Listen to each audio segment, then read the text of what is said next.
Hello, hello, hello, everyone. Happy Monday. Well, we finally made it, guys. I cannot believe the last 2 months have flown by as quickly as they have, but I'm really pleased and rather excited that today is the big culmination for the initial crowdfunding of my school's exposed campaign. I want to train 10,000 parents how to fight back and find out what the schools are teaching their kids based purely on publicly available information. And I have been crowdfunding to support the development of this program for the past 2 months. We are we are way ahead of goal, to be honest. I set a $10,000 goal when I launched the campaign, but a few months ago, within hours of launching the initial campaign, as you'll recall, I actually initially launched it on Kickstarter, was manually approved by Kickstarter to launch a campaign on their site, launched the campaign, raised over 25% of my goal within a couple hours, and then was eminently canceled by Kickstarter within but 2 hours of launching my campaign when I was already at 25% of the goal. But we don't let but a mere cancellation, a mere deplatforming keep us down. I had already set up the campaign on Indiegogo as a backup, and Indiegogo is actually my preferred option for fundraising and that sort of thing. I've done a fundraiser on Indiegogo before and never had a problem with them, but I wanted to give Kickstarter a try just to see what they do, just as a nice little experiment. And so within hours of being canceled by Kickstarter, I relaunched on Indiegogo and within 4 days had actually met the initial fundraising goal for the campaign and have been raising money kind of quietly, not talking about it as much, but just rather quietly since then. And I'm really pleased. We are at $4,535 right now. But what I would really, really love is to hit $15,000 before the end of the day. And so I'm doing a massive simulcast on all my different platforms right now. We're not just on YouTube. I know many of you are on YouTube. I'm actually broadcasting on my 2 YouTube channels at the same time right now. I'm on my main channel, Karlyn Borysenko. I'm also on my second YouTube channel, Actively Unwoke. If you're looking for the best chat on YouTube, you might want to come over to my main channel. But if you want to stay watching on Actively Unwoke, that's totally fine as well. I am also broadcasting live over on Odyssey. I'm broadcasting live on Rockfin. I'm broadcasting live on Rumble. I'm broadcasting live on Gitter. And I'm broadcasting live on 2 different places on Facebook and maybe even a couple other places as well. So I'm trying to do a really big stream today because I really, really, really, really, really want to hit $15,000 before we wrap up this campaign. And there's about 11 hours left in order to donate. So if you have the resources to do so, I would really appreciate you helping me out. It would be really amazing to just end on that high note. And of course, I'm allocating budget for everything. Right now, I'm really fundraising for marketing. I have the money I need to develop the program. I have the money I need to invest in the technology required to scale to 10,000 parents.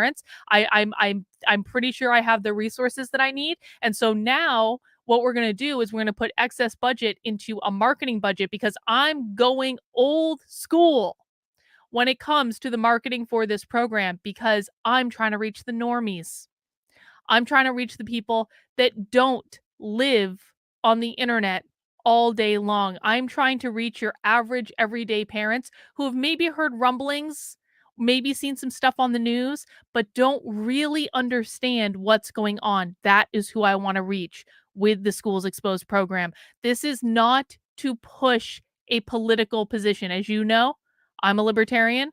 I don't believe the government should be involved in schools at all.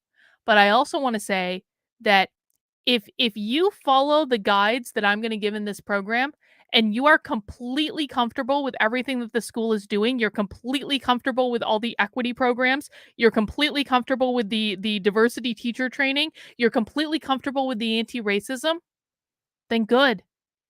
That's good. I'm not going to try to convince anyone of my political position in this. That's not my goal. I just want people to be able to see what's going on. And I suspect as soon as they see what's going on, people are going to start asking a whole heck of a lot more questions. I could be wrong about that. Maybe we'll find out. but parents deserve to know what is being taught in the schools that they are sending their kids to for hours a day, every single day. So, today, to celebrate the culmination of the Schools Exposed program, we are going to be doing an investigation of the San Francisco Unified School District. And like all investigations, I'm going in totally blind. I'm going in totally cold with this. Okay, I spent maybe like less than 5 minutes just kind of doing a brief perusal this morning. But when I'm doing these live investigations, I really want to approach it just like any parent would approach an investigation of what's going on in their school district or in their high school, their middle school, things like that, because I want you to be able to see the process that I'm using and the type of stuff you can uncover in a couple hours. We've got 2 hours for an investigation, guys, because I have a local Zoom call at 7 p.m. So we got about 2 hours to do this, and I just want to show you how much information you really can come up with, that it's all publicly available. I don't know what I'm looking for either. We will know it when we find it. That's the way it goes. But before we do that, guys, just to celebrate the end of the Schools Exposed crowdfunding period, and just so you guys know, there is going to be the ability to continue to give and to support this initiative even after the crowdfunding ends today. It's going to go into like a latent fundraising period where the campaign will get funded. The campaign has already been funded. I am going to be developing the program. It is going to launch in January of 2023, so just in time for that spring semester. I am on track for everything. I've been doing a lot of work behind the scenes to develop the outline. I need to record a lot of video. I need to script a lot of stuff out. I need to make a lot of slides. I need to do a lot of demonstrations, stuff like that. So there is just a lot of stuff that needs to happen in the background. I've got 2 different platforms selected for, because if one falls through, I wanted to have a backup, and there are other ones I could use too, just in case the second one falls through, but you always want to have a backup. Anyway, I've been doing a lot of stuff behind the scenes for this. I feel very confident that everything is on track. And before we dig into the investigation today, if you'll allow me the indulgence, I would really just like to play the Schools Exposed preview video for everyone, just in case people haven't seen it, just in case people don't know what the program is about, just in case they haven't had a chance to watch it yet.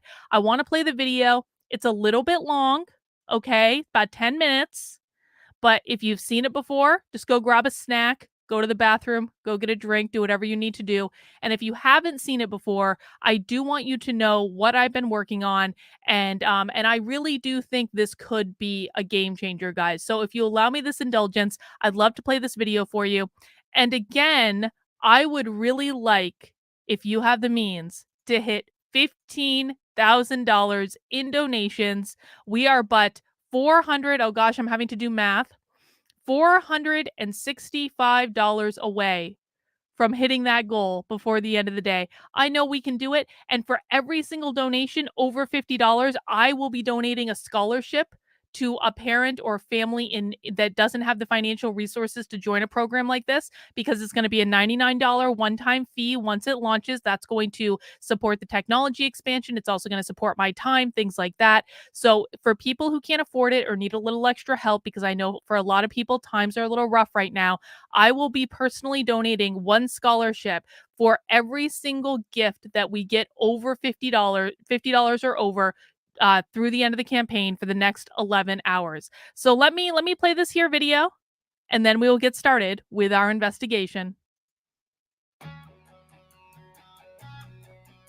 My name is Karlyn Borysenko. I'm an industrial organizational psychologist, an experienced coach and online trainer, an accidental activist, and I want to train 10,000 parents how to investigate what the public schools are teaching their children based purely on publicly available information. Let me introduce you to the Schools Exposed Project. Now more than ever, parents are concerned about what their kids are learning in public schools. The Schools Exposed Project started as a way for parents to get access to that information. It is a crowdsourced journalism project that takes all of the information that schools are posting online, be it through their websites, through their social media, what have you, and aggregates it together to show parents in those school districts exactly what is going on. There's nothing nefarious about it. It's just showing what our taxpayer dollars are paying for in the public schools. In order to get access to this information, we had parents come to this website and just complete a short, quick survey to add their school to a list of schools that we, as a volunteer community of people, would look into. We ask for things like the school's website URL, the diversity office's URL, any YouTube pages, social media, any other information parents thought would be helpful. Well, within a couple of days of launching this project, we had a list of over 100 schools all throughout the country that parents had asked us to look into. And while we are more than happy to do it, as I was looking at this information, I couldn't help but think, what if we trained parents to look through this information themselves? What if we gave them direct access so that they didn't have to come through a group like us and possibly wait a really long time as we wade through these hundreds and hundreds of websites? It's perfectly fine, well and good to have a community of volunteers do this information for you, but the real power comes in projects like this when we empower people to do things and investigate things on their own. And that's where I had the idea to build an online training program that would help parents to do just that. As an industrial organizational psychologist and experienced online trainer and facilitator, I have been building out programs just like this in the workplace for almost a decade. I've built programs about managing people, effective interpersonal communications, even about how you can integrate mindfulness strategies into your work experience to reduce your stress and enjoy it a whole lot more. Well, there is no reason that we cannot take the same principles and the same tools that work in corporate America and apply it to helping parents figure out what is going on in the public schools. What you're looking at right now is an initial mock-up of what the Schools Exposed online training program will look like. Parents will get access to a private online course room filled with on-demand video of the different things that they're going to need to learn in order to use school websites and publicly available information in order to assess what the schools are doing. I will teach them the language that schools use because it's very, very different from language they may use in their normal lives. I'll teach them what's available on school websites and how to find it. I will teach them how to look into social media, both for the institution and for the people teaching their kids. I'll teach them how to look at budgets, community partners, what professional development training teachers are doing that makes its way into the classroom, and many more things. Now, this is an initial mock-up of what the course could look like, which is why everything says draft. But let me show you a different course that I recently launched about workplace training and communication styles. This is actually a live course right now. So you can see that when we go into each of these areas, there's already video for parents to watch and just access it on demand. Let's take a quick listen. Let's talk about DISC. Now, I am an absolute DISC nerd. I love DISC. I have applied DISC in basically every part of my life. Actually, many of you listening to this have probably taken a DISC profile or a DISC quiz, either at your workplace or on the internet. Sometimes the DISC psychological model is used for workplace assessments and quizzes, even if they don't call it that, but it definitely relates back to the 4 core DISC types. And so this is an example of the type of training I offer. Simple on-demand videos that are fun, that are engaging, that look nice in a really easy to follow online course room that anyone can understand and anyone can access. I will build out the same type of thing for this program and run 10,000 parents through it to make sure everyone gets the information that they need. In addition to the private online training platform with all those on-demand videos that parents can watch in their own time, I will also be making available monthly live training sessions where we can actually walk through practical exercises on a live website, do Q&As, troubleshoot, what have you, to make sure that parents are really accurately applying the information in the course in the real world. And the course is going to be a living, breathing thing that will continuously be updated with new modules and new information based on how things change around us. All participants in the program will get lifetime access to the course. As long as the course itself exists, participants will always have access to it, and they will get all of those future updates and also be able to give input into the modules that we're going to be adding next and what they would find most useful.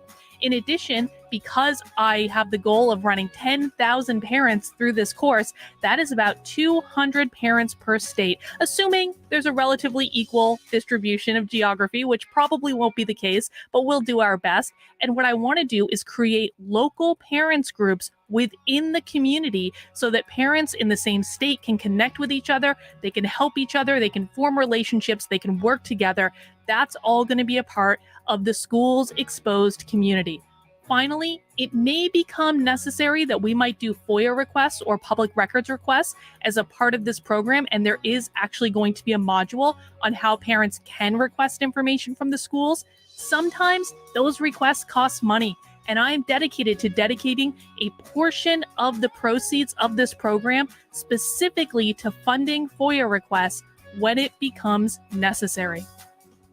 I anticipate that it will take several months of focused effort in order to develop the content for this program, and I would love to launch it in early January 2023, just in time for that spring term to make sure going into the back half of the year, parents have all the information that they need in order to make the best decisions for their kids. In order to meet that launch date, I am asking for a pledge goal of $10,000. Now, that's $1 per parent that I am completely committed to running through this program. That money will cover the time required to develop the content for the program. It will also be a resource for any things that need to be purchased or acquired to make sure that the program is as amazing and easy for possible as parents to take advantage of.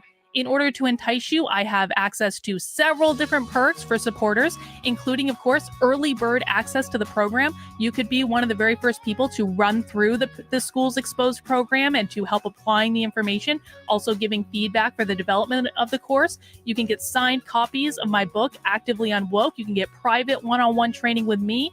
I will even investigate your school for you if you don't have the time to do it yourself. I understand so many of you are so busy, and so you can get to the top of the queue to have me personally look into your school district and get a customized report of things you need to know and action items. And for a fun little perk at the top, because I'm a knitter, I will very literally knit you a customized hand knit shawl of beautiful yarns that we will work on and pick out together. Now, this is going to take a little bit longer to deliver because knitting takes a long time, but I will make you a beautiful creation as a thank you for supporting my work.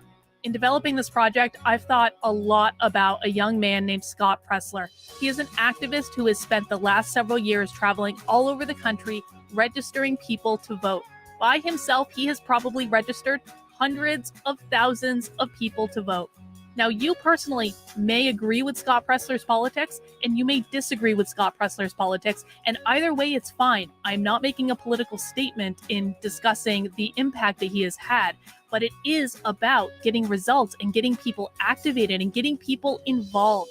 What if Scott Pressler trained 50 people just like him, one in every single state, and they were running around and all they were doing was registering people to vote all day, every day? That by itself is a game changer. Let's say Scott Pressler has registered 100,000 people to vote. If he had 50 people just like him, that'd be 5 million people. That is an unstoppable force. Now, no matter your politics, I don't care. I actually look at both sides, and I think both sides are kind of equally insane. My motivation with this project is not political. My motivation with this project is to train 10,000 parents, 200 in every single state, to look at their schools' websites and to know what's going on so they can share that information with other people. And if you find out information about your school and you think that what they're doing is just great and amazing and is exactly the type of education you want your kids to get, then good.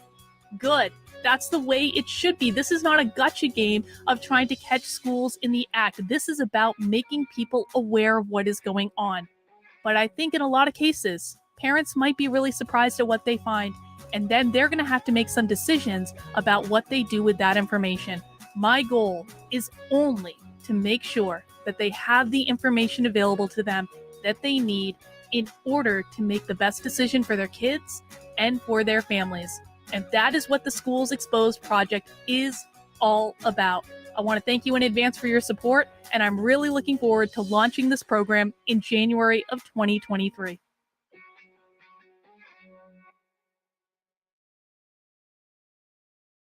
All right, guys. Thank you, thank you, thank you for that indulgence. And I have some really exciting news. Drum roll, please. Da-da-da. We did it!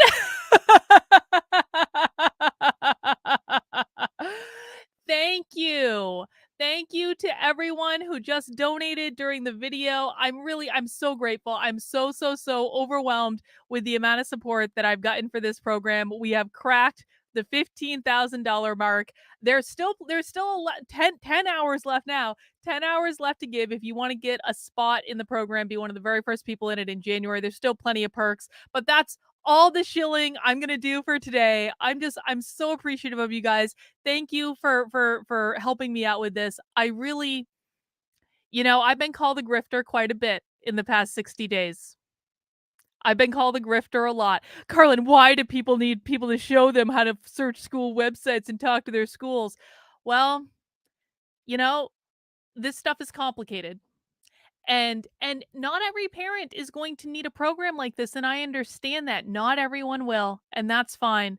But I really do believe that this is going to be one of the most important things I do. I really do.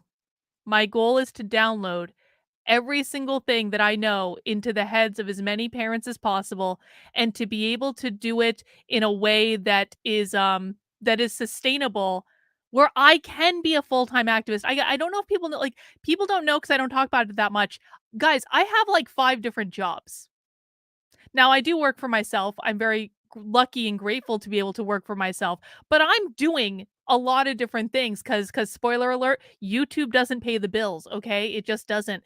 And so I have to do consulting on the side. I have to do assessments on the side, and while I do love doing that work, I really want to be doing this. And so I needed to make it a way that I could sustain it as a business. I think we need to make activism entrepreneurial so that we can have more activists out in the space. And I've just been told I need to refresh again. All right, what happened? What happened? What happened? Nothing happened yet. Holy shit!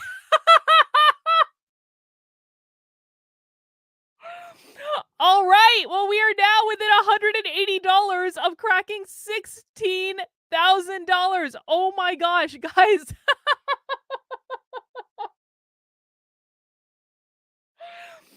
Thank you guys. Oh my gosh. Oh my gosh. Okay, I don't want to like so thank you guys. It would be wonderful and beautiful if we could even crack $16,000 today. How amazing would that be? You guys are the best. Thank you, thank you, thank you. And I promise you I'm going to be a good steward of those donations, and I promise you I'm going to get those 10,000 parents through that program, and we are going to create an army of parents. We are going to make it happen. But for right now, what I want to do is I want to start digging into our investigation of the San Francisco Unified School District. So let's see. Let's see. So what we do in these investigations, and I've done several of these live investigations now. I do anticipate that I'm going to continue doing live investigations, because I do believe that I like people can learn how to investigate the schools just by watching these videos. We've done, well, Burlington, Vermont was really the one that started it all. Then we did Portland, Oregon. We've done Seattle. We've done Chicago. We've done Rochester, New York. We've done Cambridge, Massachusetts. We've done Austin, Texas. There's still a lot to look into around each of those school districts, but I have done initial investigations for all of them to kind of get a high level idea. And now I don't know why I didn't think of this earlier. We're going to do San Francisco. So I don't know really what I'm looking for on this website. I'm going in completely blind with it, and I'm just going to show you how I think about looking into these schools. Now, couple quick notes. Number one, we always start at the school district level, not at the school level, at the school district level. The school district level is where you are going to find the most information. It's also where you're going to find information that's going to trickle into all the different schools. Oftentimes, the diversity offices, especially in urban areas, are located at the district level. They are not located at the school level. They're at the district level. And then they have people that are working in the schools to that they coordinate with at the district level.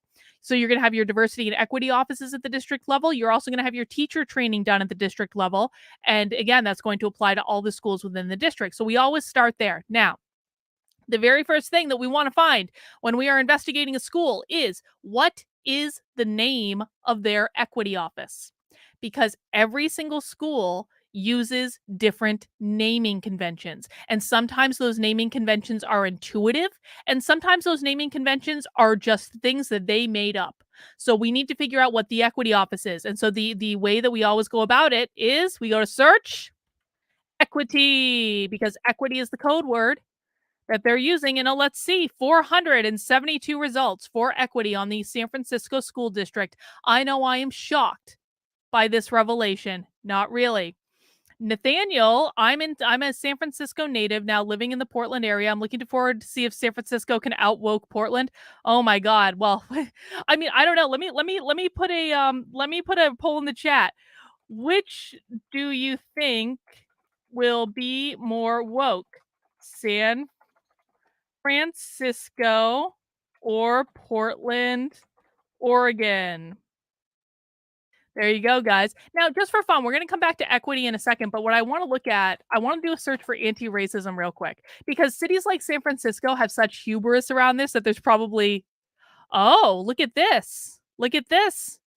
Authentic partnership and anti-racism resources. 2121 warriors so they've got an anti-racism webinar on their website. Let's pull that up. Anti-racist teaching and learning. Let's pull that up.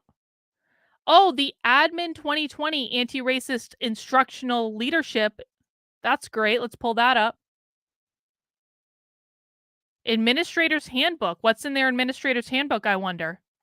Basically, when we first start looking at the schools, we open up the fire hose and we just pull out as much information as we possibly can. So I just pulled up a bunch of different anti-racism resources in separate tabs, and now I'm going to go back and we're going to find our equity resources. So, oh, they have a whole school for equity. The San Francisco Unified School District has the June Jordan School for Equity. They literally have a training ground on how to be activists. That's what that means. All right. They have an arts equity committee. I'm going to skip over that for right now. Oh, look what we found. The Office of Equity. That's one of the things that we're looking for. Let's take a look in there. That's going to be, oh, is that behind a password? Are these fuckers logging things behind a password? Oh, they're logging behind a password. Huh. Login for non-users. I'm a non-user. Why do I need to? But I'm a non-user. Isn't that funny? How many other things are behind password? Oh. Oh, look at that. The San Francisco School District is hiding everything behind a password. If you are watching this at some point and you have a password for the San Francisco Unified School District, if you want to reach out to me through private message and show me how I can get the information, I'd be very grateful for that. I promise to keep all identities secret. I won't be disruptive. I won't give anything away. I just want to see what they're hiding behind. Why the authentic partnership and anti-racism resources? Resources for staff to learn about the Student and Family Services Division core tenets of anti-racism and authentic partnership. By the way, guys, if you run into this with your school district and they're password protecting stuff and they say you can't see this because you're not staff, do you know what you do? You generate a FOIA request, because this is all public information. You might have to jump through a hoop or two in order to get it, but you can still get the information whether they like it or not. Why can't I get a login? Login for non. Why isn't it letting me create, like, it keeps, what is this? Why does this keep just doing that? Like, it doesn't go anywhere. Huh. We'll figure that one out later. All right, so that's behind password protection. Everything's behind password protection. This unique event is an opportunity for middle and high school students and teachers to learn about race bias. So we're FOIAing that. I'll tell you that right now. I want that fucking webinar. Let me just do this. I'm going to just search this in another window real quick. Hang on. Stand by. Stand by.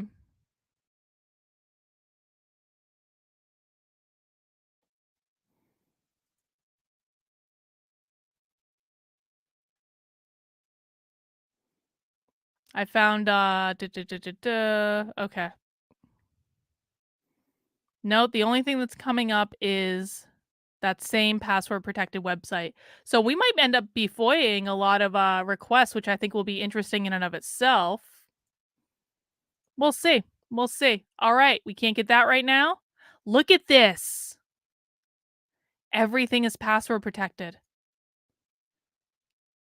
Their anti-racism why is all this password protected? The administrator's handbook, why is all this password protected? That's not password protected, that's the school. Alright. Francisco Unified School District has just thrown us a little roadblock. They're trying to hide everything that they're doing. Now, what might could it Phil's asking, could it be the browser? Maybe, Phil. Let me try in a different browser. Phil, that is a great question. Let me just look in a different browser real quick.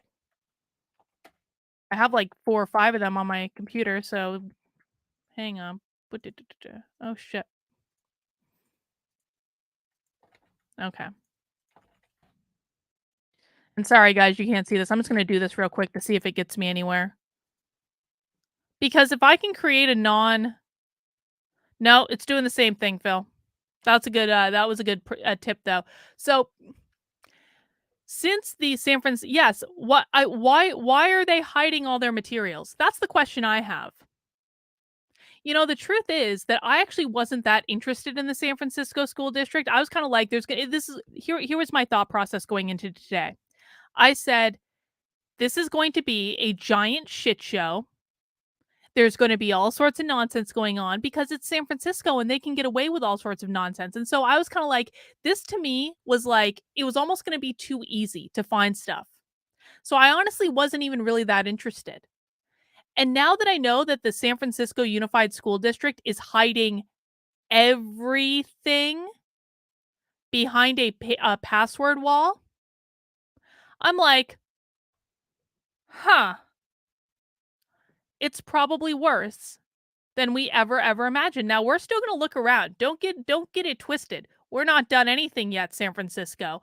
But like that gives me pause. And now I'm like, I wasn't even really that interested in this before like, half an hour ago. I was kind of like meh. And now I'm like, I am foying the shit out of them. San Francisco makes its elementary school students enter lotteries to attend school, which results in them taking public transportation alone across that hellhole. I mean, San Francisco public transportation isn't the worst. I do have many Google burner accounts. Let's just give it a try. Hang on. Let me just try real quick. Let me just try. I'll do it off screen so you guys can't accidentally see. No, it's not. It's requiring one of their email addresses to do it.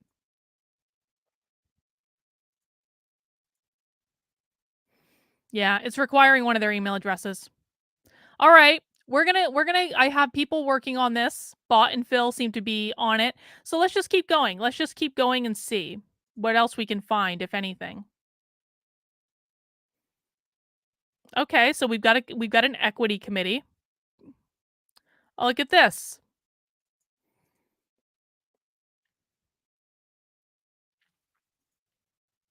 San Francisco Board of Education introduces resolution regarding Lowell High School. And this was in February of 2021. Members of the San Francisco Board of Education will introduce a resolution at its committee of the whole meeting on February 2nd regarding Lowell High School. The resolution calls for an equity audit led by community leaders to use the regular admissions process that is used by other comprehensive high schools in San Francisco in response to ongoing pervasive systemic racism at Lowell High School. Okay. And then this is the equity audit meeting that they put together. Oh, University of Kentucky. Where'd that come from? Huh. We have okay, so this is important. This is like some of the best stuff to look for, guys, when you're investigating the schools, is find all their effing committee hearing meetings. Now, we're not going to be able to watch these on this video because we only got about an hour and a half. But what you want to do is find their committee meetings and watch them. And I know that this stuff is boring, okay? I watch this stuff all the time. I did some math yesterday I was trying to figure out how many hours of this crap have I actually watched in the last couple of years, and I'm reasonably sure I have watched between 3 and 5,000 hours of woke nonsense training and committee hearings over the past 2.5 years. So, I understand that it's boring, I understand that you don't wanna do it, but you have to do it because this is how you find out what they're doing. Let's go back to our search results. Let's see, Office of Equity. Let's see if this one's not behind the there we go! Was that so hard? San Francisco Unified School District. Was that so hard?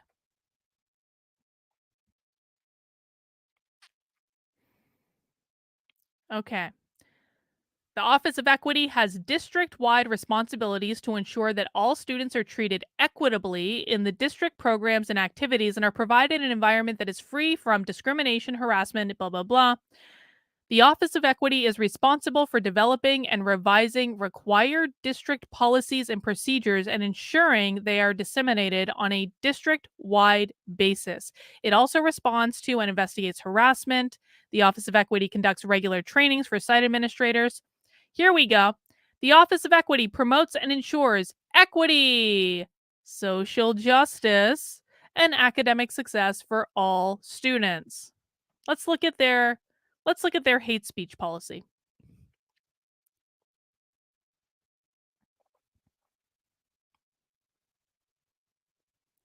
Oh, hang on. Before we go there, let's look at this. Administrative regulation.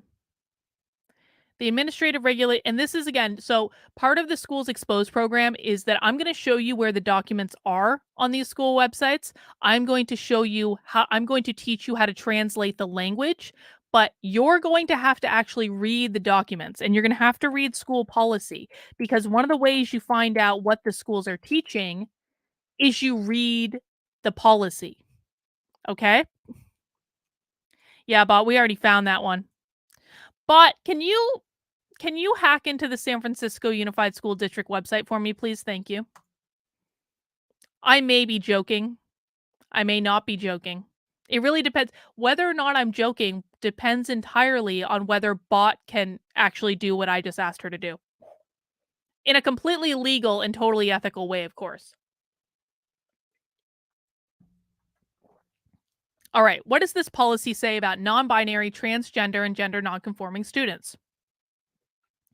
This regulation is meant to advise school site staff and administrative regarding binary, transgender, gender nonconforming students. The district shall be free of unlawful discrimination, blah, blah, blah. They're talking about California law right there. Okay. Gender. Gender is defined as a person's actual sex or perceived sex and includes a person's perceived identity, appearance, or behavior, whether or not that identity, appearance, or behavior is different from that traditionally associated with a person's sex at birth. Gender expression means a student's gender related appearance and behaviors, whether stereotypically associated with the student's assigned sex at birth. Gender identity of a student means the student's gender related identity, appearance, or behavior as determined from the student's internal sense of gender. As determined from the student's internal sense of gender. Why don't I have my highlighter? I don't know why that didn't highlight. Whatever. So their marker for gender identity is the student's internal sense of gender. Okay, that's nice. Whether or not that gender identity, appearance, or behavior is different from the traditionally associated with the student's physiology or assigned sex at birth. Gender nonconforming students means a student whose gender expression is different from stereotypical expectations.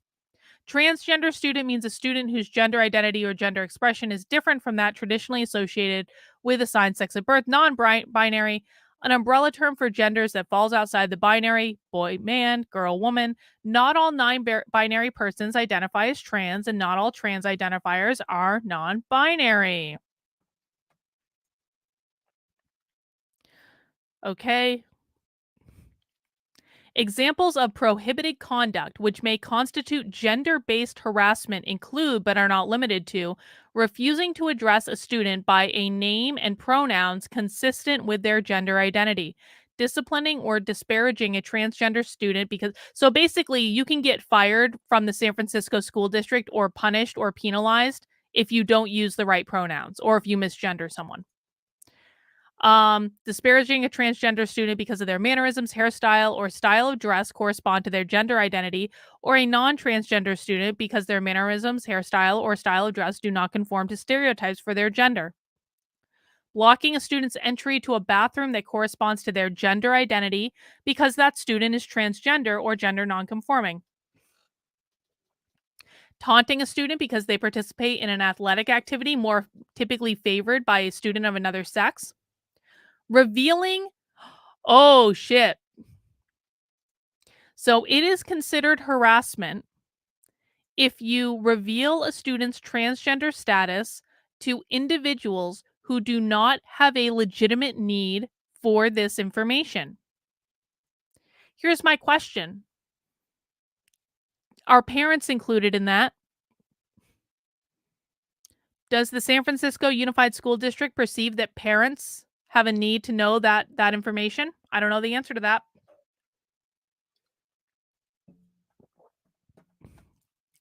The use of gender specific slurs, physical assault,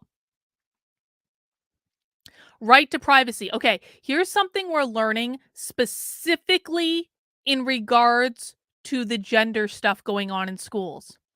That many schools have written into policy that the school is not required to inform the parents if the students are doing something different in school than they're doing at home. Okay. So you always need to read the privacy policy within the school's policy documents to find out if your kid is essentially going to school and using a different name and pronouns at the school. Is the school going to inform you of that information? They probably have a policy on it. And here is San Francisco Unified School District. Let's see. A student's transgender or gender nonconforming status is their private information, and the district will only disclose that information to others with the student's prior written consent, except when the disclosure is otherwise required by law or when the district has compelling evidence that disclosure is necessary to preserve the student's physical or mental well being. In the latter instance, the district shall limit disclosure to individuals reasonably believed to be able to protect the student's well being. Does that mention an exemption for parents? They're not informing the parents. Any district employee to whom a student discloses their transgender or gender nonconforming status can consult with the school social worker. Oh, good, they have a school social worker, and or the LGBTQ student services at Family and Services Division. So one of the things you want to look for when you're doing a school investigation is every time the school gives you additional information about what's going on in the school. So, what offices do they have? We now know that they have a school social worker. What the fuck is that social worker doing? We now know that they have an LGBTQ student services at Student and Family Services Division. What does that mean? What are they doing? Sometimes when you're doing the initial stages of an investigation, you end up with far more questions than you're going to have answers to. Now is the time to just shift through the information, make any notes you want to make about, okay, I have to follow up on this LGBTQ student services thing because you might not do it right now because it's going to be distracting from what we're doing right now, but just make a note of it that you want to find out what the hell that is later. You're also going to be given information about the staffing at the school. So they'll tell you how many equity staff members they have. They'll tell you what their job responsibilities are. You want to make sure you note that because you might want to FOIA their emails later.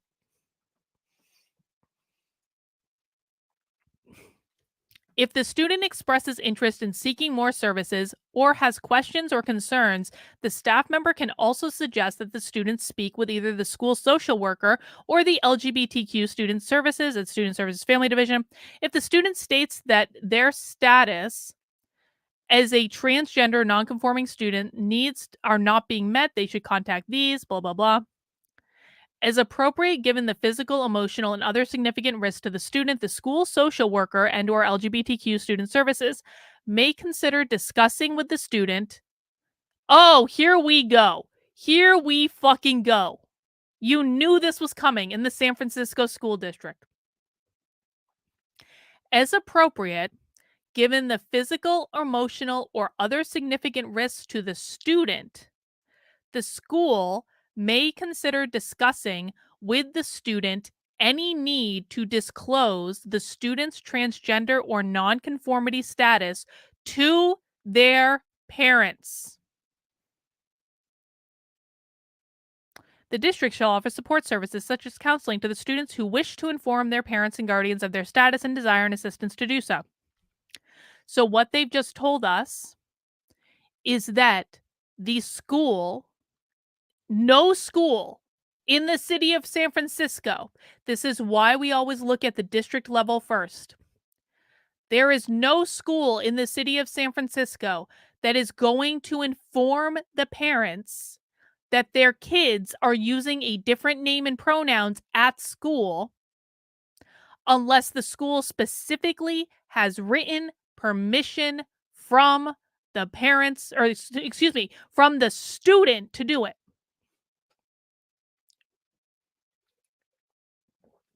And then they say, if the student agrees, we will help the student, which, to be honest, because we do try to be nuanced and balanced on this, I actually think that's kind of nice.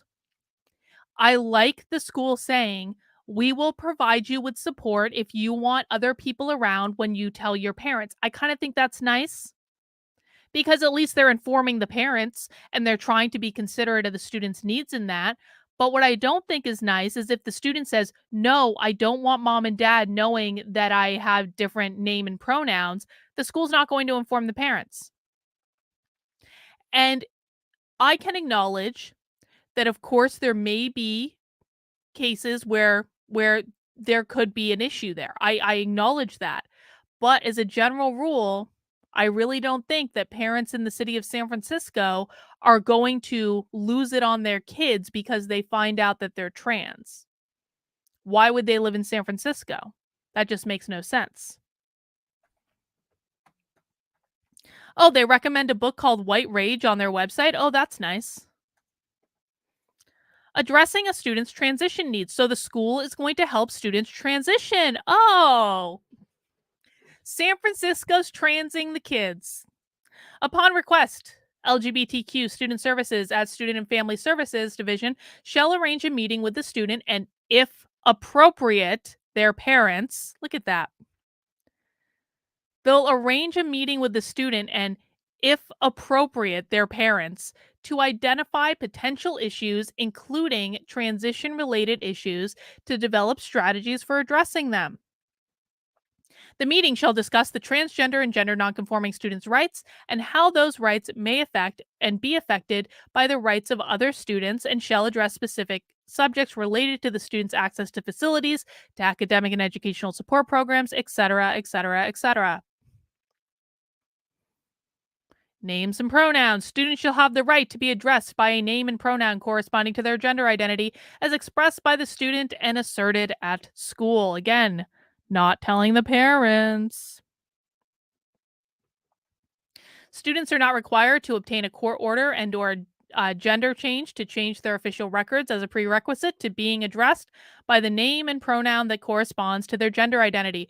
This directive does not prohibit inadvertent slips or honest mistakes. I actually kind of like that they're enumerating that, but it does apply to intentional and persistent refusal to respect a student's gender identity. The requested name shall be included in the district's electronic database in addition to the student's legal name in order to inform teachers of name and pronoun use when addressing the student. They've got restrooms, locker rooms, sports and gym class, dress codes. They got some other stuff there. So the big takeaway here is that the city of San Francisco is not informing their families when students are doing things at school.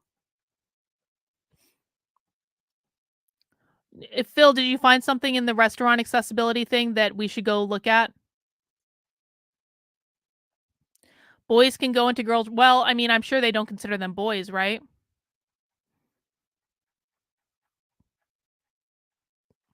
Restroom accessibility. Students shall have access to the restroom that corresponds to their gender identity as expressed by the student and asserted at school.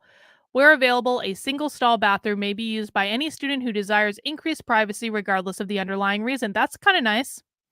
The use of a single stall bathroom shall be considered a choice for a student, and no student shall be compelled to use such bathroom. They're designating all restrooms to be all gender or gender neutral. Basically, they're doing this like multi-gender restroom thing. They've got a hate speech policy. Fine. Let me just make this a little smaller so I can see it. They've got a whole they actually have this is actually a smaller equity team than I would have expected to if I'm honest about it. And it makes me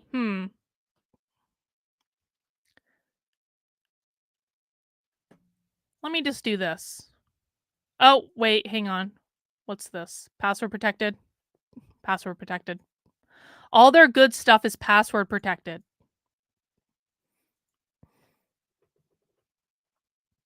Look at this. I really want to see what this is. SEL Equity Focus. Social and emotional learning is about helping students develop a range of skills they need for school and life. This site has been created by a cross functional team: Office of Pupil Services, School Health Programs, Research Planning and Assessments, Early Education Department to provide a hub of social emotional learning and culture and climate resources for teachers and principals. Okay, okay. What's this? Instructional guidance by grade level. God damn it, everything is fucking password protected. Why does the San Francisco School District hide everything? Hmm. Hmm. Well, I want to just transition to something a little different. Since they hid everything behind a password now, one of the places that we really like to look for content is YouTube. Because oftentimes school districts will post videos to YouTube that has crazy shit in them that they don't think anyone is ever going to watch. Now, sadly, the San Francisco Unified School District YouTube channel only has one video on it and 13 subscribers. So, what I did was I just did a search. And I just think this is interesting. I just did a search for San Francisco school equity, and I found some interesting stuff. And one of the things that I found was school segregation and educational equity in San Francisco. Equity in education. This is equity. Educational equity in the San Francisco Unified School District budget. So what this tells us, and we're not going to watch this budget one today, I don't think, because it's too long. What this tells us is that the San Francisco Unified School District budget is built entirely on equity. They literally have a webinar about it. If you have kids in the San Francisco Unified School District, I recommend that you watch it. It is on YouTube right now. It only has 69 views. Go and watch it. They'll tell you what they're doing. We're not going to do it today. I wanted to watch this one, though, if you guys will indulge me. Grading for equity. Why is this coming up in relation to the San Francisco Unified School District? I'm just going to pull that one up. That one's only 6 minutes long. We've actually already watched this. Leading for Equity. Education Equity Summit. Let's watch this. Hang on. Let me just look at this grading for equity thing real quick. Does this have anything to do with the San Francisco School District? I don't think it does. I don't think it does. So maybe we'll just put a pin in that one. So let's see. So there's not a lot there related to the San Francisco School District directly, but what I would encourage everyone to watch, and I'm just going to pull it up and show you guys, is, gosh darn it, no, is this conversation. The San Francisco Education Fund, Together San Francisco, and a panel of experts held this panel session on January 27, 2021, to share insight and perspective about the historic inequities in the funding of California and San Francisco public schools, and how that has impacted the San Francisco schools to this day, and how we can show up to support the San Francisco Unified School District students in light of the budget and funding complexities. I would encourage every single person that has kids in this school district to watch that. Bot, are you sending me something different? Oh, hello. Bot found a whole different YouTube channel. So I want to just note, so this right here, if you go to the bottom, where did I see this? Okay. So if you go to the bottom of the San Francisco Unified School District website and you click on this YouTube link, bing, this is what comes up. Now, Bot, being that Bot is like basically kind of a stalker, but she's a stalker on our side, so we love it. Bot is the chief investigative officer. And yes, I said investigative. Bot is the chief investigative officer of the Unwoke Army. And Bot has found a secondary YouTube channel. How funny. Why do they have a mysterious second YouTube channel that's not linked on their website? These are the things that you have to look for. I have seen school districts with multiple, like a dozen YouTube channels, and they not only have the school district YouTube channel, they have the school's YouTube channel, and they have the equity office YouTube channel. Okay? So you have to make sure that you have sussed out the correct YouTube channels. Let's just take a look real quick.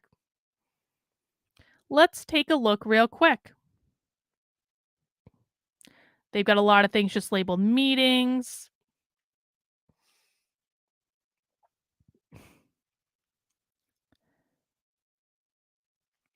Nothing is standing out as like overtly bad, but that's okay. What I would recommend everyone do is, if you, again, we're not going to do it today, but like if you have kids, go back and watch some of those meetings. Middle school student-led conferences. What's that about? Oh my God, my dogs just started losing their minds. They got a lot of stuff on this, though. Can I search their channel? No, they turned off the search feature, fuckers. It's always fishy when they're turning off the search feature.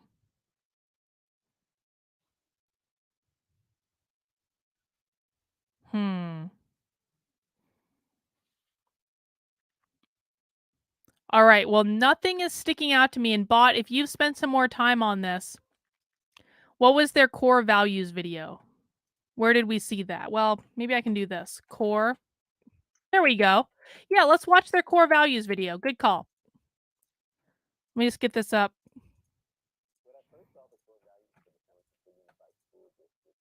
Excited.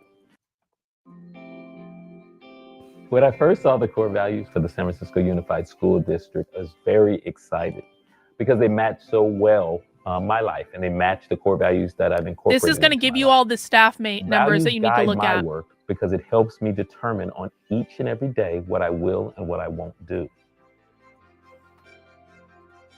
Employees came together from all across the district, and we asked the question, what are those core values that motivate you, that move you, that drive you, that define you?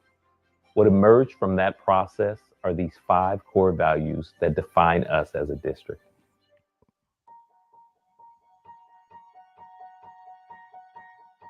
As an educator, the value that matters most for me is being student-centered.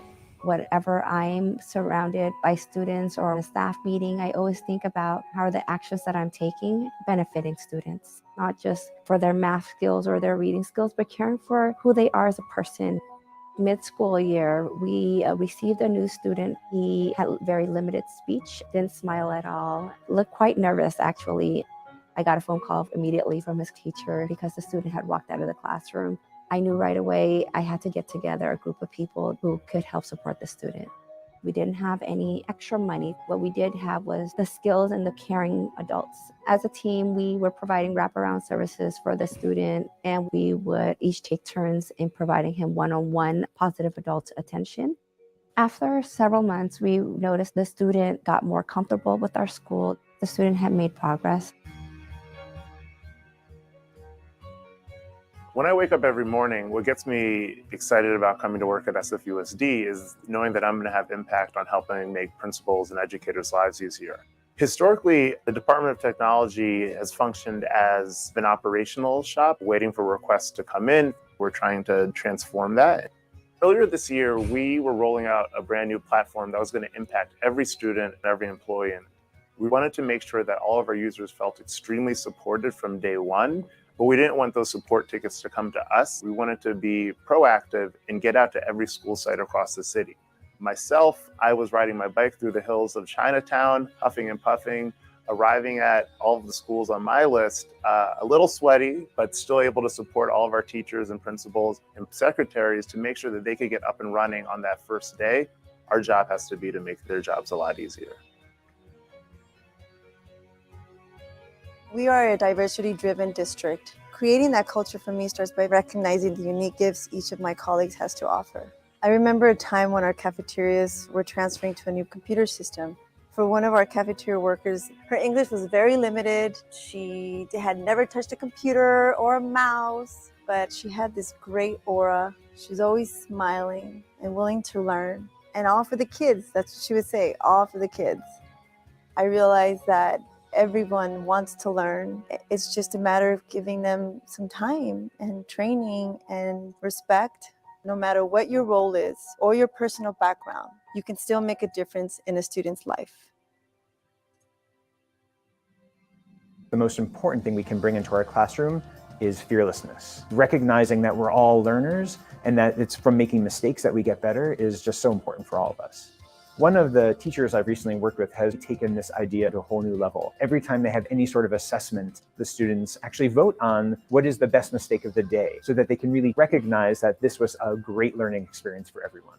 We as teachers need to be just as fearless. In San Francisco Unified, we have a variety of programs for teachers to work with other teachers, to see each other's student work, to watch each other in videos, and to really learn from each other's mistakes and from our best practices. Without teachers modeling what it means to make mistakes and learn from them, how are we ever going to inspire students to do the same? Social justice means that no matter where a student is from, that they deserve all the resources, great teachers, great schools, and everyone who's a community coming around to watch the students succeed. My parents are both immigrants from China. My parents worked I think I might have just gotten an 12 hours account. a day. I barely saw them, even on the weekends. Having grown up like that, I always knew education was really important to me. It requires a village to bring a student to school, and I think it requires us to hear their voice and hear what's going on with them, and also for them to voice what they need. Once they're able to voice that, we can come up with a plan to support them and succeed, whatever that way may look like. And it may look different for every student, but that's the key to success. Our core values help us focus on what matters most, the success of each and every one of our students. I think I just got an account. I think I did.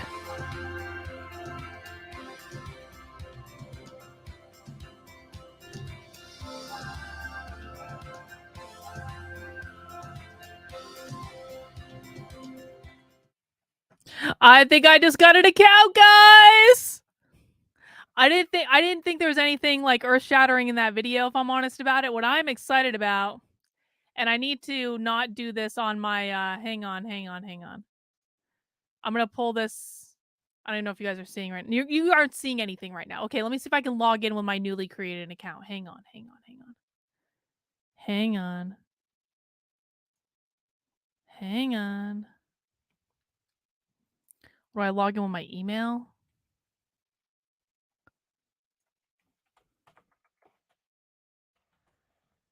I definitely just created an account of some sort.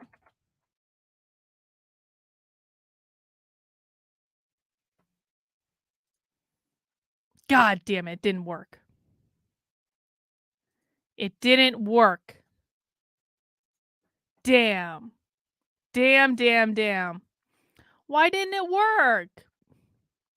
Hang on.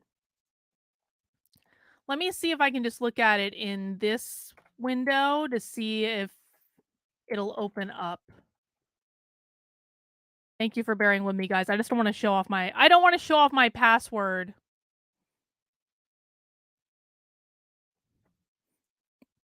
No, it's not working there either. All right. Well, maybe that'll end up working itself out. Maybe. Yeah. I think what they're doing is I think they have different options based off of like either if you're a parent or a staff member. They're probably like curating things pretty closely. But I do have actually an account. I just don't know what that account gives me access to now. Okay. Let's go back.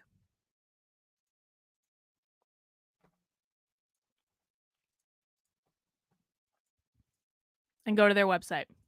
What I am kind of interested in is instructional guidance. God damn, everything is fucking password protected. Let's do this. Gender, sexuality, alliance. Bing! There we go. Health.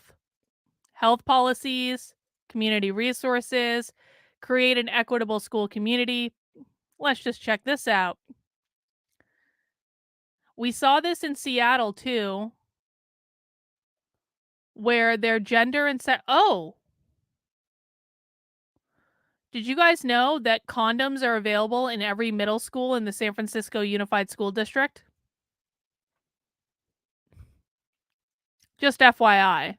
I mean, every high school too, but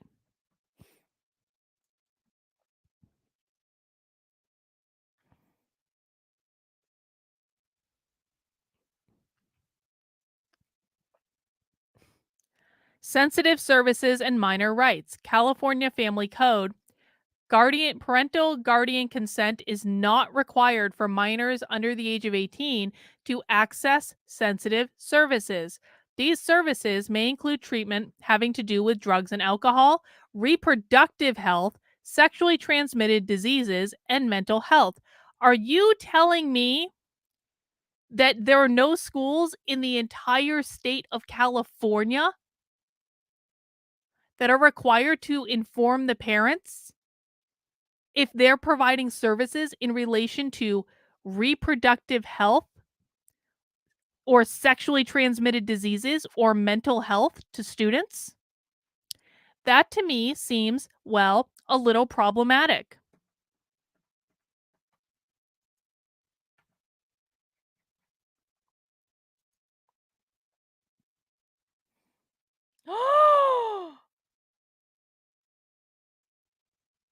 Holy shit, bot. Let me show you what bot just found. Bot, is this from the school?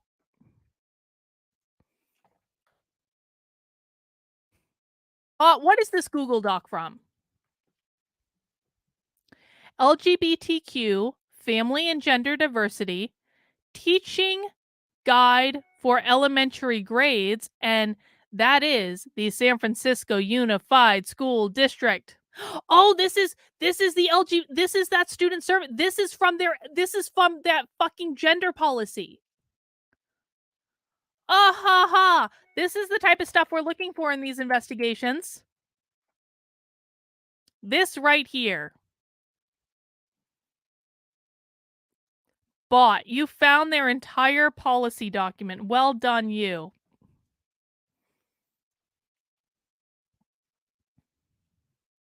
Let's just peruse this real quick. Addressing family expectations and concerns. Some families and students may have strong opinions regarding schools teaching about queer and trans identities to elementary students. You can't make this shit up. Yes, some people might have strong concerns. This is written into their policy documents, guys.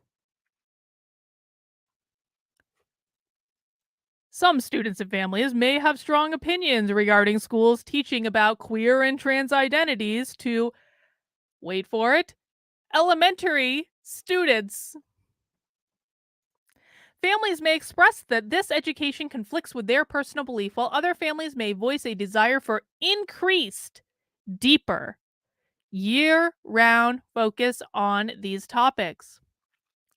Our role as public school educators is to acknowledge the concerns of all families while also upholding the mandate to protect the humanity and right of our queer and trans students to a safe and inclusive learning environment. Their vision, and this is going to be probably a strategic plan of some sort. This is important. So almost every major school district is going to have some sort of strategic plan. Those strategic plans usually have very fluffy, fruity sounding names like Vision 2025. You need to know what your school's strategic plan is, because this is going to tell you where they are investing the money. Bot found their Pride portal. This is why we do investigations as a group activity. We might have to do San Francisco Day 2 tomorrow if we find some crazy shit. Nice job, bot. Let's go back to this, though. Their Vision 2025 plan requires schools to prepare all students to navigate our 21st century world. Our goal is not to shift personally held beliefs, rather to cultivate positive interpersonal and socio-emotional skills that contribute to welcoming and affirming schools. In turn, these efforts assist with positive adolescent development and provide the knowledge students need to navigate the real world. So basically what the San Francisco schools are saying is, we understand some of you don't like it, and we don't give a flying fuck, because what we're doing is we're preparing kids for the real world. Your kids need to be prepared for the real world. Caregivers with questions or concerns about the curriculum may request to review the curriculum materials and approve San Francisco School District Unified, whatever the fuck, books at the school site by. So they require parents to go to the school to review the materials. Teaching queer and trans identity affirming lessons is mandated by San Francisco Unified School District policy and the CDE, I'm guessing that's California Department of Education, and with underline, does not require parental permission, nor does it require parental notification. Holy shit. Guys, this is why, what we're seeing right here is why I am raising money to develop a program to help train parents how to find this stuff and how to interpret this stuff, because this is all on their website. What we're looking right now is publicly available information. It's all on their website. It's all out there. They're telling you what they're going to do with your kids, and they're going to say with underline, let's just take another look at that, does not require parental permission and does not require parental notification. They are telling you what they're going to do.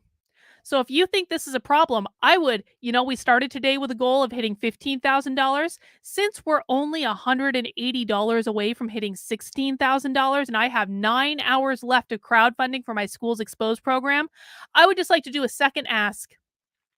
If anyone wants to get me over the $16,000 mark for my Schools Exposed program, where I'm going to train 10,000 parents how to do exactly what I'm doing right now and what we're doing right now for their own school district, so that we can create an army of parents who know how to do this stuff, know how to find these documents, know how to read these documents, and know how to hold the schools to account. If you would like to donate any amount over $50 or over today, I will personally donate a scholarship.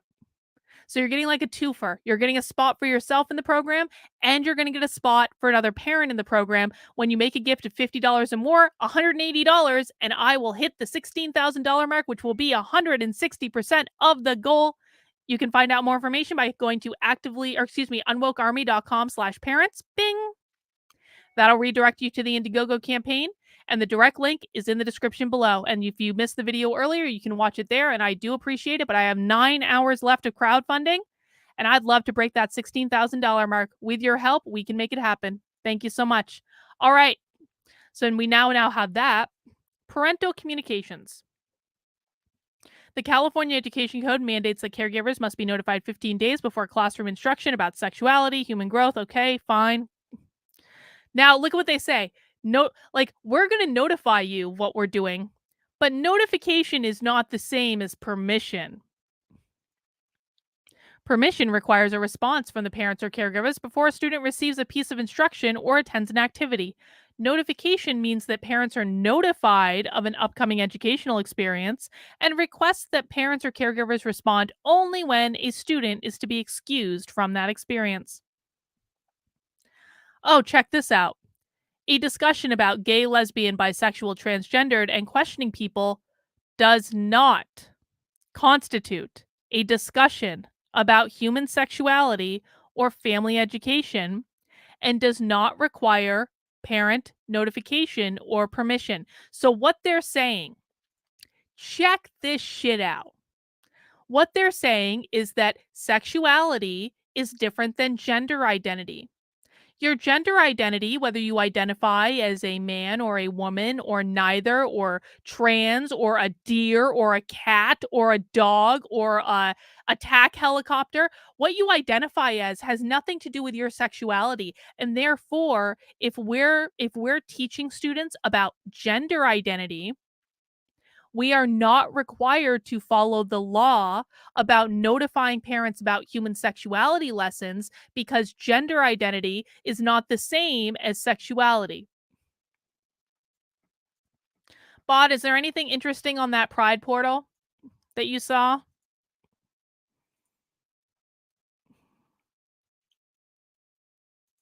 Hang on, I'm pulling it up. See, look at all the stuff we found once we got past that password protection. Oh. What? Excuse me? What? Are you guys seeing this? We haven't even finished with that policy document yet. Queertopia. Queertopia is a virtual conference from the San Francisco Unified School District queer, trans plus, intersex high school students and allies. Let's learn, laugh, and celebrate our fabulous community together. LGBT inclusive education is now mandated for elementary grades. Oh my bot. God damn it. God damn it. Password protected. That's not. That's just a poster, though.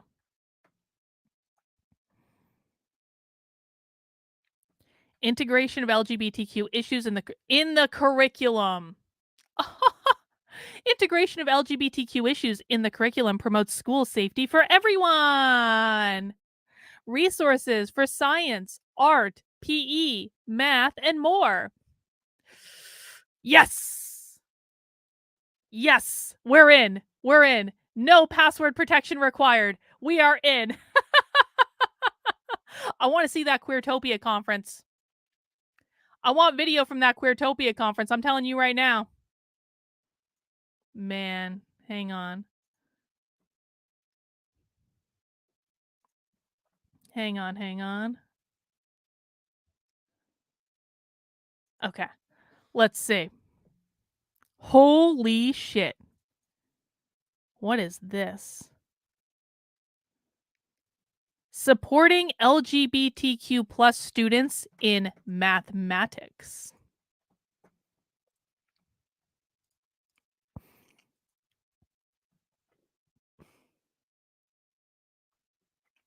All right, that's off site. So that's not, none of the, are any of these like on-site resources? No. Glisten! Fucking glisten! Fucking glisten. Okay, so one of the things that I'm going to be working on, and frankly have had on my to-do list for a while, is what I want to do is I want to make a giant mind map of all the different organizations that are working with schools in order to implement this bullshit into the curriculum, and fucking glisten. Glisten is like number one on my list. Glisten is everywhere, and glisten is insane. Game plan for physical education and teachers, creating safe, inclusive classrooms for LGBTQ students. I just want to pull that up for later.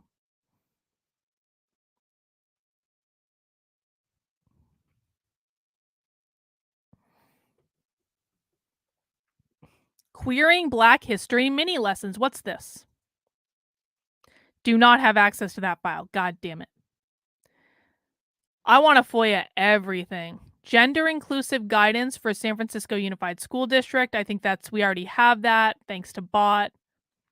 Yeah, this is a little bit of a different guidance, but let's pull that up anyway. Oh, fuck. Do I have access to it? Do I have it? Please let me have access to it. Yes.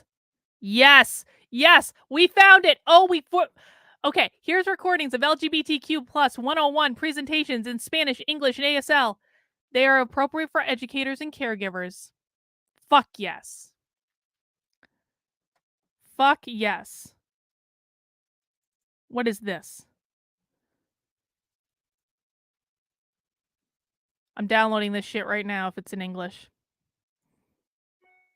Fuck it, I'm gonna download it anyway.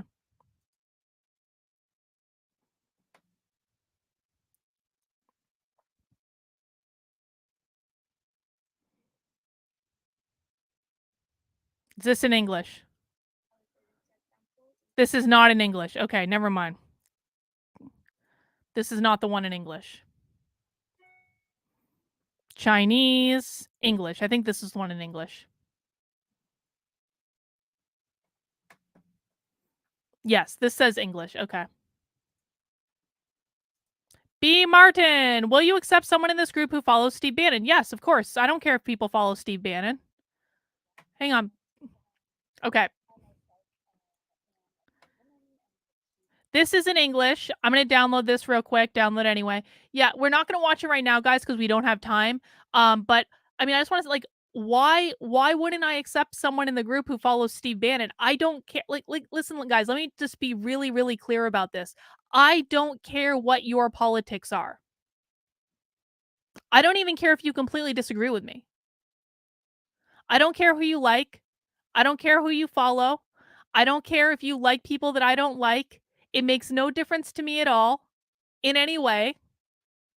If you want to do something productive and you want to listen and you want to learn and you want to contribute and you just like are interested in like, it truly does not matter to me at all.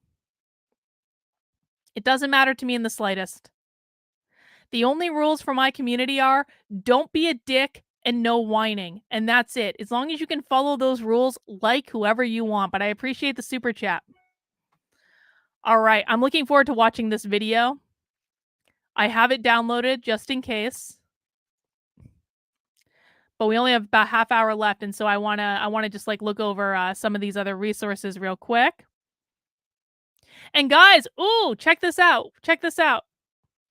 Campaign update. We are but $130 away from breaking $16,000 for the Schools Exposed campaign. And I appreciate everyone's support. Thank you so much, guys. Thank you. I really, really appreciate it. Let's see.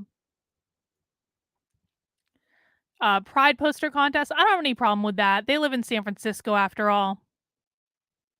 Oh, the decks can be found there. Can we go through their deck? Oh, Jesus Christ. So this is their presentation deck. Can we go through this real quick? Let's do this. Let's go through their presentation deck real quick. Oh, that's not in English. God damn it. English. I just want it in English. I don't want to be rude or like ableist or anything, but Spanish, Chinese, Vietnamese, English. All right, let's look at their slide deck. If we don't have time to watch the hour-long presentation, I personally don't like Steve Bannon. He is not my cup of tea, but people are allowed to like who they like, and it's really none of my business. There are a lot of people I don't like. There are a lot of people I do like, you know? We're allowed to have our own opinions, you know?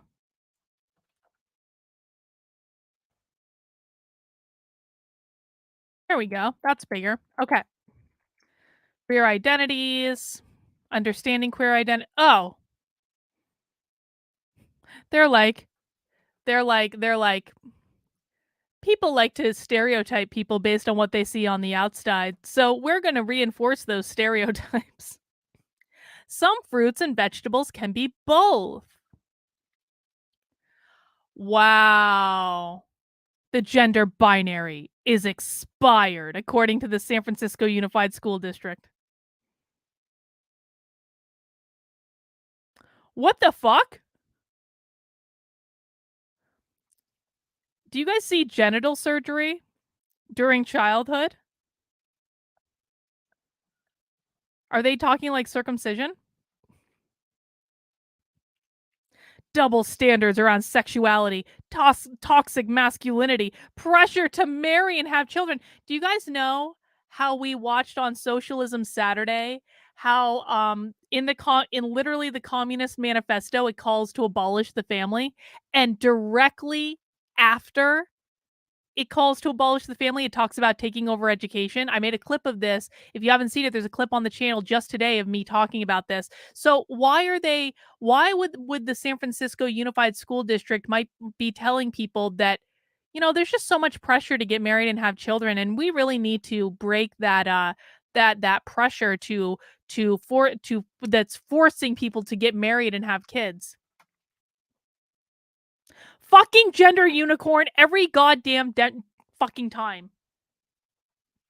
Every time with the gender unicorn or the genderbread man. Gender expression, gender identity, sexual orientation, assigned sex at birth. Focus on transness. If someone continues to identify with their assigned sex at birth, ASAB, they are cisgender. Cis means same. If someone does not continue to identify with their assigned sex at birth as they age, they are transgender. Trans means different. Gender nonconforming people, non-binary, MB, NB, NBI, NBI. Oh, I see. NBI. Okay. This is like so Orwellian. NBI folks and genderqueer and gender fluid humans fall under the trans umbrella for this reason. But the San Francisco Unified School District is contradicting its own policies, because in their own policy document, they say that not all non-binary people are trans. Transgender, binary, and no. Oh my God. What they're saying here is that you don't have to exist on the gender binary if you're trans. I don't know what you're transitioning to if that's the case. When do kiddos know? 18 to 24 months. Youth typically have a clear understanding of gender stereotypes. 3 years old, youth begin to consistently categorize their own gender. 5 to 6 years old, youth can develop rigidity about gender identity and stereotypes. Gender expansive and gender creative trans kiddos are consistent, persistent, and insistent about their gender and identity. Types of dysphoria. Oh, now we're saying they have different types of gender dysphoria. Social dysphoria, discomfort when presenting socially as your birth gender. Body dysphoria, discomfort with your body being a different gender. Or mind. I've never heard of this before. Has anyone ever heard of social or mind dysphoria? Mind dysphoria is discomfort with your mind and emotions not lining up with your gender identity. Let me ask this. Did anyone, when they were going through puberty, feel like they were having thoughts and emotions that didn't line up with their gender identity? Let me look in the notes, because they've been very kind to provide us with their notes, too.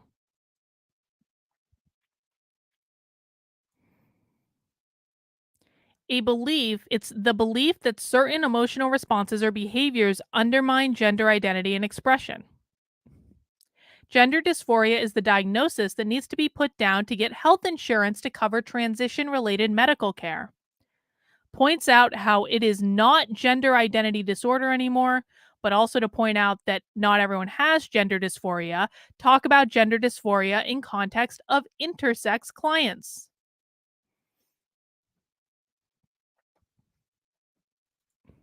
Oh, look at this. What do we have coming up here?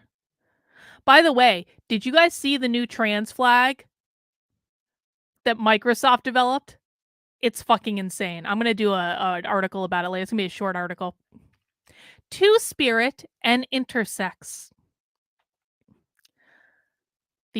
Oh my god. They have a holy shit. So they use LGBTQIA P+. P equals pansexual.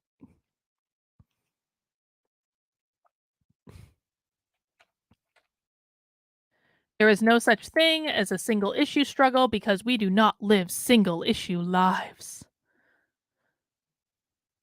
So here's where they're saying that all social justice issues are trans issues, basically. Sorry, teacher, but where do the kids who most salient identity isn't gender and instead self-identify as awesome line up?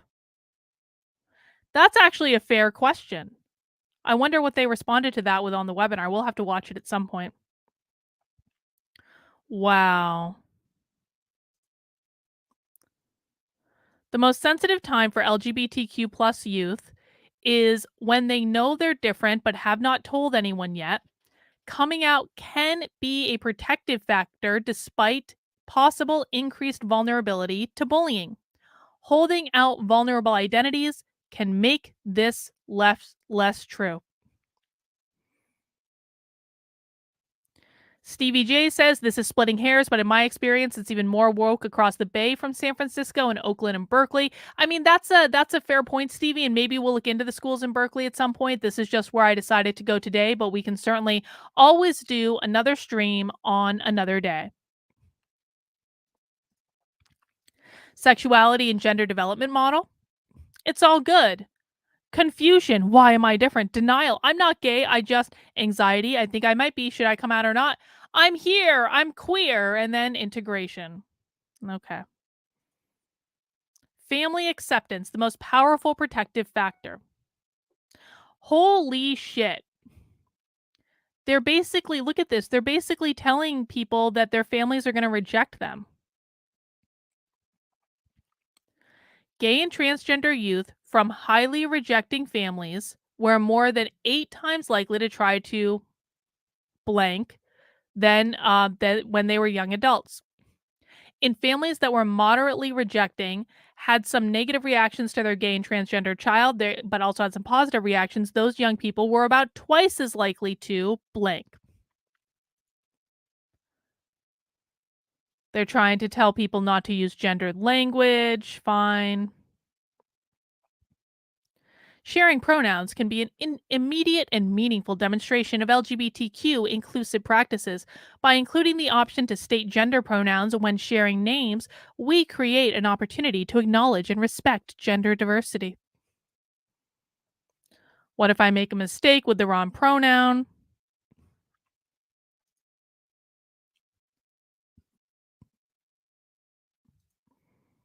There's an app.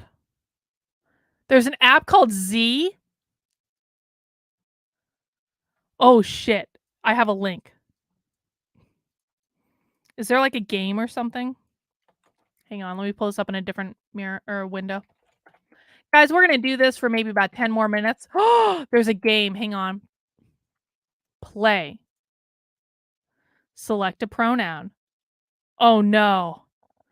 No. Should I go which pronoun should I go for? Should I go for an easy pronoun or a hard pronoun? I'm going to go with Z. A popular gender-neutral pronoun often used by non-binary people or trans people. Tap for examples. Subject Z. Z really loves burgers. Those cats belong to her. Her bedroom is upstairs. Zer, like Zer, her, Zer, those cats belong to Zer. Zer bedroom is upstairs. Z is all by Zer self. Ready. Oh, it actually is a game. Okay. Z loves cheese a lot. I called, I'm going to get like an A, Zer yesterday. That is Zer's. Well, oh, it was without the apostrophe. Z touched the bird. Zer self. Oh, sorry. H. Fucking hell. There we go. I'm in love with Z. Oh, God damn it. This is awful. Z will take over the world. Z loves Zer self a lot. Z feet smell bad. Zer feet smell bad. I think Z hates. Oh, this is a fun game. I learned Zer's pronoun. Fucking hell. Z is pronouns? Well, what is it then? Yay! That last one took me like 5 tries. Okay, I want to do another one. I want to go again one more time. All right. I'm going to pick. Let's do, I don't know what E Fae. Fae, like a fairy. We're going to be fairy gender now. Okay. Fae pronounced as Fae, a less common gender neutral pronoun, sometimes used by non-binary people. Guys, we're just being considerate of learning pronouns today. Subject Fae, object fair, possessive fair, fairs, reflexive fair self, Faer. Okay, I got it. Faye really loves burgers. That cat belongs to Fair. Fair bedroom is upstairs. Faye's all by Fair self. Okay, I'm ready. Yes. Faye loves cheese a lot. I called Fair yesterday. That is Fair's, not mine. 100% so far. Fair touched the bird. Fair self. I'm in love with Faye. No, Fair. Faye will take over the world. Faye loves Fair self a lot. Fair's feet smell bad. I think Faye hates bananas. I learned Fair pronouns 100%. I am a pronoun expert now, thanks to this game that was offered to me from the San Francisco Unified School District. Where are those PowerPoint slides? Where the hell did they go? Where were we just looking? Oh, here it is. Okay, so we just played this game. It was very successful. I am 100% proficient in pronouns. Thank you all for supporting me in this endeavor. All right, guys, let's wrap this up. I want to look at the rest of these slides. Please mount the like button if you're enjoying this. A parent's quick guide for in-school transitions. All right, gender support plan. These are things we're going to have to look at later. How we affirm and support LGBTQ students across areas. Hang on, YouTube is giving me a... YouTube is forcing me to do something. Hang on. There we go. All right, all fixed. Let's see. Navigating multiple priorities, we center students, law, students, community, San Francisco School District. Their affirming policy, we already know that. Health education. Oh, so they're giving us their curriculum. This is exactly what we're looking for, guys. When we're doing school investigations, ultimately, we want to know how they're integrating it into the curriculum. Let's look at this document they have. Do I have...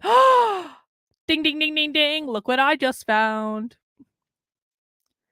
This is their comprehensive sexuality lesson curriculum, San Francisco Unified School District. We have it. 3rd grade, 4th grade, 5th grade.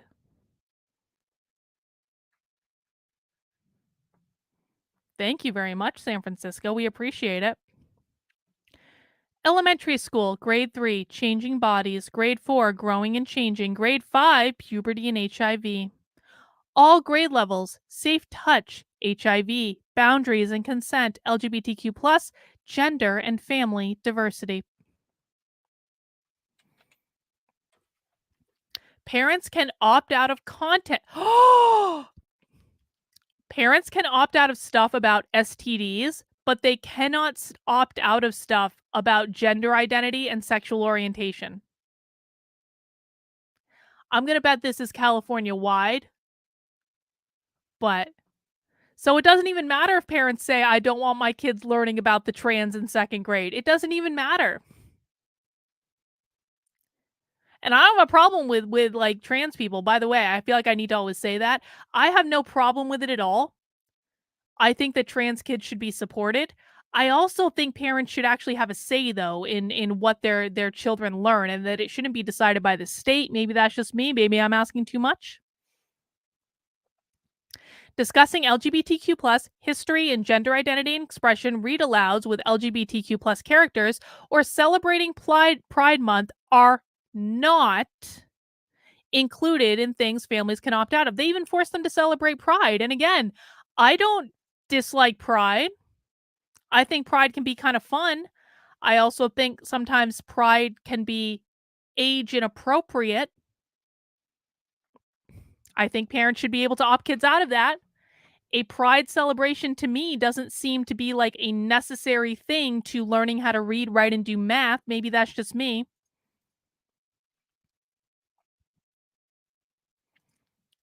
We use inclusive language. We acknowledge that families take many forms and that our community is diverse. Fine.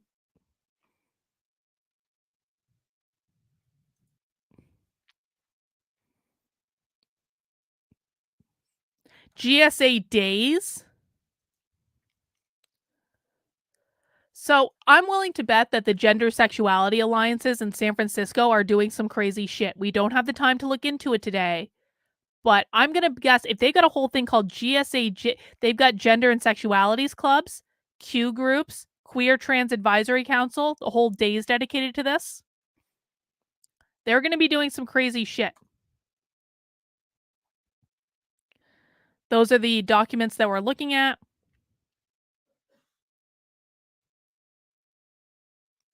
And that's it.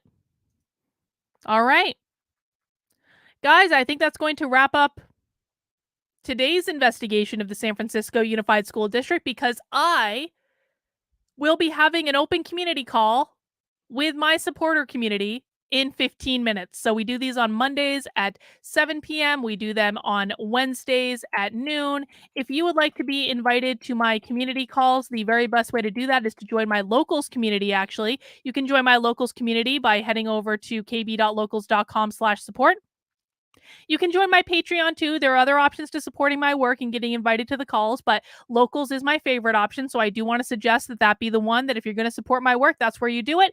You get access to 2 private, unrecorded, totally safe, spacey Zoom calls with me every single week. We're starting one in about 15 minutes. If you want to be in on that call, head over to kb.locals.com/support and you can sign up for a monthly gift of $5 a month, an annual gift of $50 a year or more if you feel like it. You can also make a one-time gift. All that's going to get you access to the community calls that we do twice a week. It's going to get you access to movie night.